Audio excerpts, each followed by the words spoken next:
봐주시면 될 것 같아요. 네. 스톡데일의 역설이라는 말이 있습니다. 많이 들어보셨을 건데요.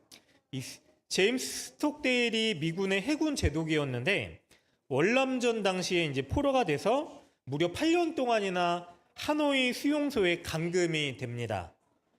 먹을 것이 부족하고 벌레가 들끓고 그리고 여러 가지 전염병이 창궐하고 있는 상황이었는데 그가 많은 고문을 받으면서도 불구하고 끝까지 살아남은 이야기가 우리 가운데 잘 들려졌죠.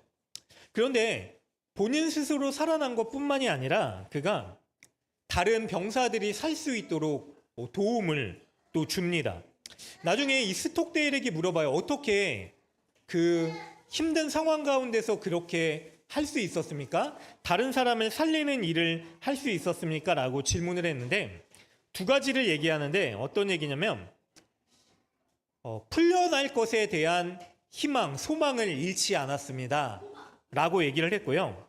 그리고 두 번째는 그러나 눈앞에 닥쳐있는 이 냉엄한 현실을 바로 직시했습니다. 라고 얘기를 했습니다.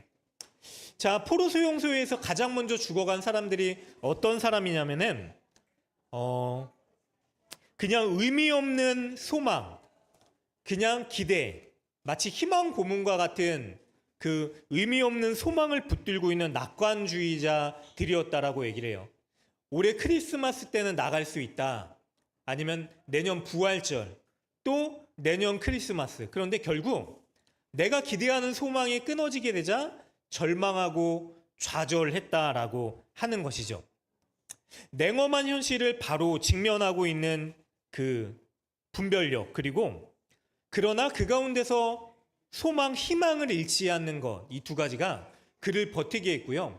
그래서 부하들에게도 같이 포용 수용소에 있는 이 부하들에게도 계속해서 그런 소망이자 그러나 냉엄한 현실, 우리는 지금 당장은 나갈 수 없다. 그러나 버텨야 된다. 라고 하는 현실을 직시하게 만드는 시선을 심어줬다라고 합니다. 오늘 본문을 보면은요, 남유다 이 나라가요, 완전히 멸망하게 되는 상황입니다. 이스라엘의 마지막 왕이었던 시드기야는요, 결국 두 눈이 뽑히게 되고 쇠사슬에 묶여가지고 끌려가게 되죠.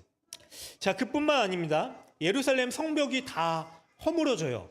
그리고 집을 짓고 있던 사람들의 가옥도 다 불타 없어지게 됩니다.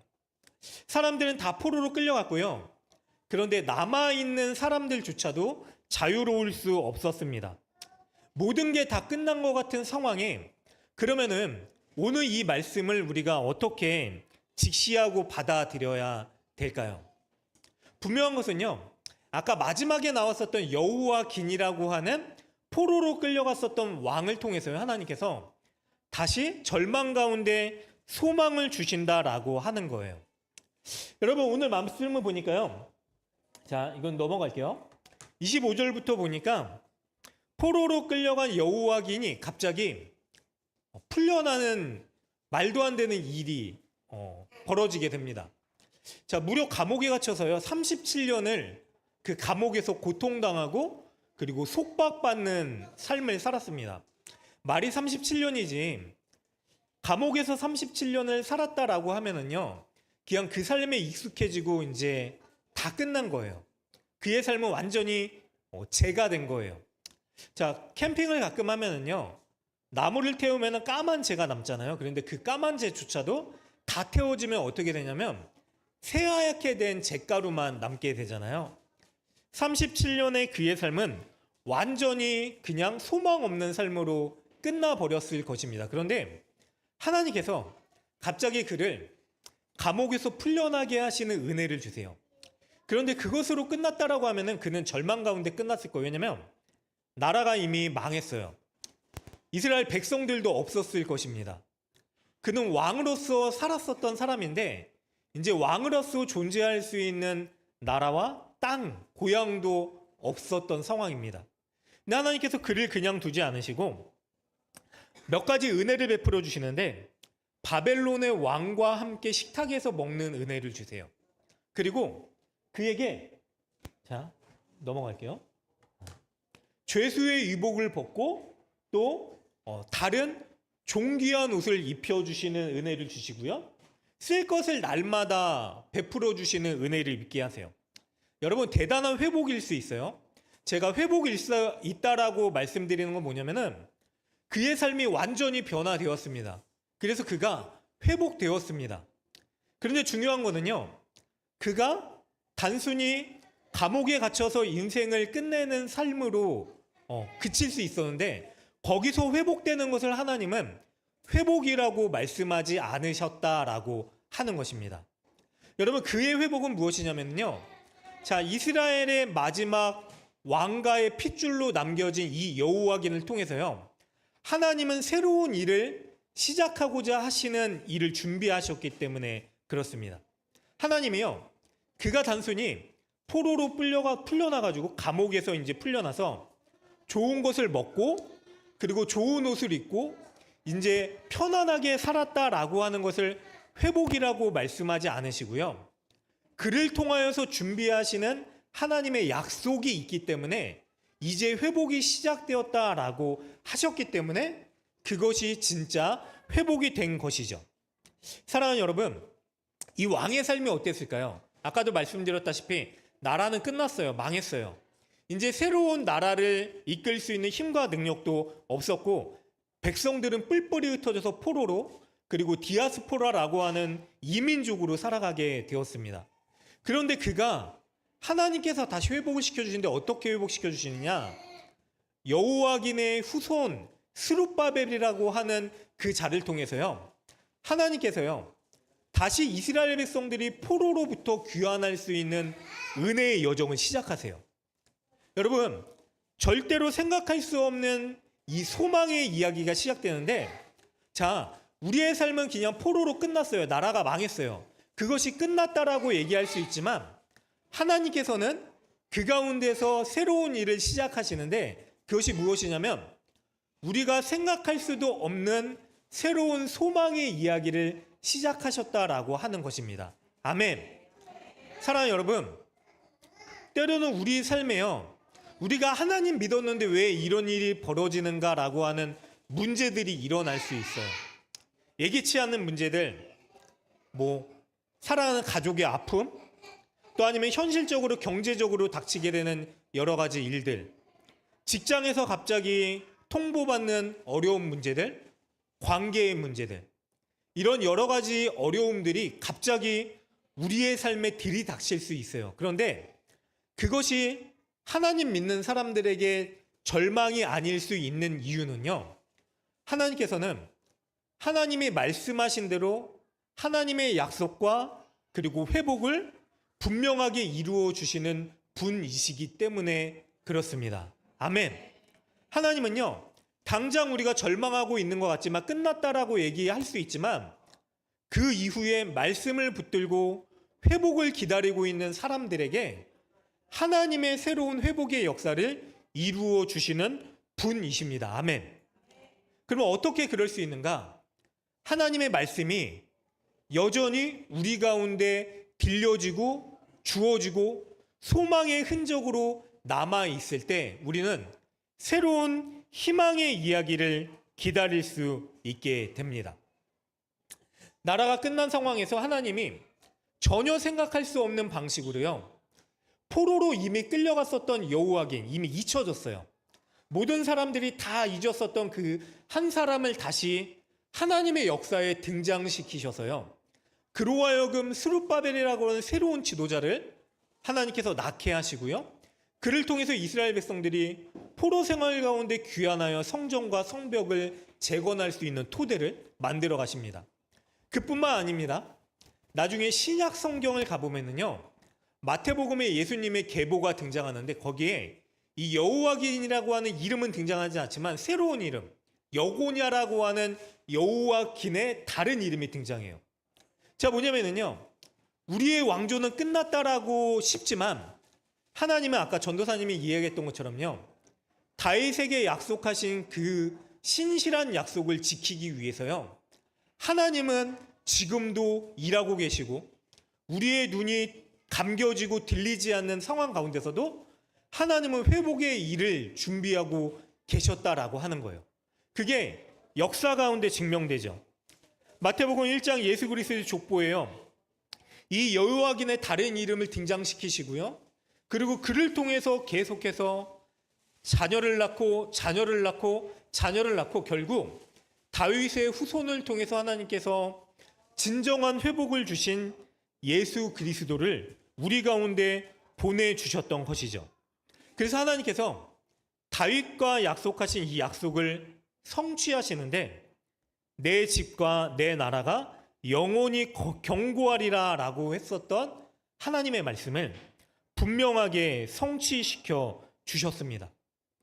사랑하는 여러분, 우리가 붙들 게 무엇일까요? 마치 때로는 포로 생활처럼 원치 않는 삶을 살아가고 있는 우리의 삶 가운데 우리가 현실을 직시해야 되는 분명한 한 가지, 그 뭐냐면요, 하나님이 우리의 삶 가운데 어떻게 일하고 계시느냐입니다. 아멘. 그 하나님의 말씀이 있으면은요, 우리는요 비록 포로 생활 같은 삶을 살아갈지라도 하나님께서 하신 약속 가운데 하나님이 하실 일을 기대할 수 있게 되는 것이죠. 역사 가운데 분명하게 이 하나님의 약속의 말씀을 붙들고요, 암울한 시대를 하나님이 이루시는 참된 회복으로 이루어냈었던 사람이 등장합니다. 수많은 믿음의 사람들이요, 말씀을 붙들고 하나님의 새로운 회복의 이야기를 써내려가요. 그 중에 한 명이요, 마틴 루터예요. 그가 살았던 삶은 어땠냐면, 시대는 어땠냐면요, 온통 암흑이었어요. 하나님의 말씀이 주어졌지만 더 이상 많은 사람들에게 그 약속의 말씀이 들리지 않았게 해요.